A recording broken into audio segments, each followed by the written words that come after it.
Je me souviens de cette phrase qui résonnait l'angoisse. Que veux-tu faire plus tard ?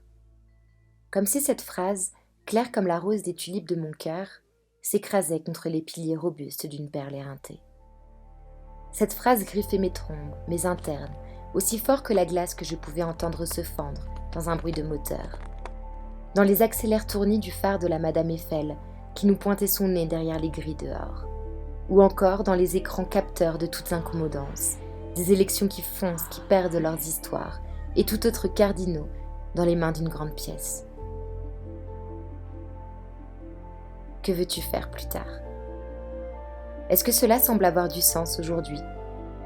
Dans le mode d'emploi conservé de nos pères, dans cette vie qui nous demande du sens dans l'obscurité de la grotte dont les gouttes sonnent l'horloge d'une angoisse, l'horloge d'un tragique que nous sentons si fort, que nous sentons seulement. Ce sentiment d'injustice, de manque de sens, de frayeur de vivre à tatillon dans ce monde appartenant à l'inquiétant familier, où les enfants sont sacrifiés tel un don pour la grande pièce. Je l'ai ressenti, comme un être à moi donné, comme une profondeur criarde, enfermée sans en comprendre l'idée, sans en comprendre l'endroit et la ferme intention. Je marche dans cette grotte sans fond, cette grotte d'illusoire qui me tend des jouets, des curiosités sous forme de besoins. Et malgré mes efforts, dans ma nature d'animal adaptable, le rejet est trop vif.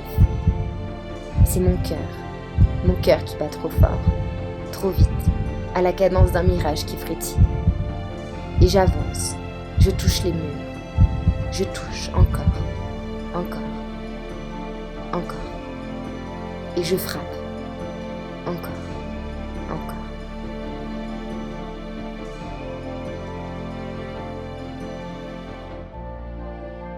Et petit à petit, je comprends.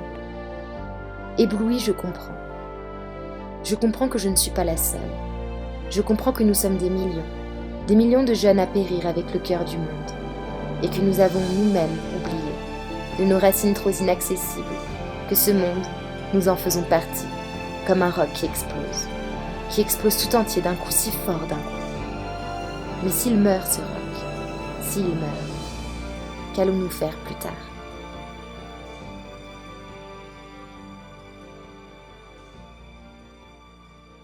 Dans ma grotte isolée du vent qui berce les pensées, je rêve d'une terre où les mains s'unissent, où les cris se mêlent, où les frontières se fondent, où ensemble, chargés d'une même peine, d'un même cœur battant à l'unisson, nous irons chercher nos ambitions, nos racines et nos voix. Qu'il est dur de comprendre un mal-être mondial, un mal-être qui ne se limite plus à ces lignes invisibles, un mal-être qui nous bloque, nous endort, nous prive de nos forces pour s'en aller ailleurs. Et surtout, un imposant mal-être qu'aucun de nous ne sommes allés chercher, ni au creux d'une époque où les grands avaient déjà joué. Et pourtant, la lumière qui m'a frappée alors m'a montré un chemin. Il m'a donné une main.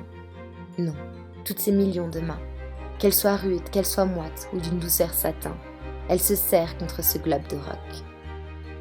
Nous sommes la première génération à vivre les limites de l'imaginaire des aînés. La première à devoir construire par-dessus, de face, en dessous, à construire et se battre en faveur de toute vie, de toute zone, de tout avenir, dans l'urgence.